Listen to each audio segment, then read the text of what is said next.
12 રાશિઓ કઈ કઈ હોય અને એના મૂળ સ્વભાવ શું હોય? જેમ કે મેષ રાશિ, મેષ રાશિનો મૂળ સ્વભાવ, એનો ઈષ્ટદેવ છે મંગળ.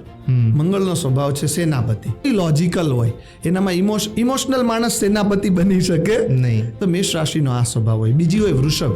વૃષભ એટલે બળદ. બળદનો શું સ્વભાવ હોય? સ્થિર હોય. તો તમે એને છેડો તો હેરાન થઈ જાય. તમે જોયું શિવજીના મંદિરમાં, એ સ્થિરતાનું પ્રતીક છે. થોડીક જડ હોય, સ્થિર હોય એટલે. મિથુન રાશિ છે, તો મિથુન રાશિનો માલિક બુદ્ધ છે. એનો સ્વભાવ કેવો છે? મિથુન રાશિ વાળા થોડા દેખાવમાં યંગ હોય, એનર્જેટિક હોય, ડાન્સ કરવાનું બહુ પસંદ હોય. ચોથી રાશિ છે કર્ક રાશિ, જે કેકડો આવે ને, ઇમોશનલ છે. એ લોકો કેવા છે? ઇમોશનલ માટે જાન આપી દેશે, લાગણીના પાક્કા છે. એના પછી સિંહ રાશિ. સિંહ રાશિ વાળા લોકો કેવા હોય? રાજાકીય મૂલ્ય. એનો ઈષ્ટ સૂર્ય છે.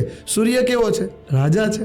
એટલે કે સિંહ વાળો દોસ્તાર હોય ને, થોડો કડવો હોય પણ તમને હેલ્પ જ કરે. કન્યા રાશિ. કન્યા રાશિને એનો ઈષ્ટ છે બુદ્ધ. કન્યા રાશિને શુક્ર પ્રધાન રાશિ પણ કહેવામાં આવે છે. એવા લોકો થોડા અફેક્શનેટ, સ્ત્રી તત્વમાં, રિલેશનશિપમાં વધારે એક્ટિવ હોય. જે સબ્જેક્ટો ઇન્દ્રિયોને જાગૃત કરે છે એમાં બહુ રસ હોય.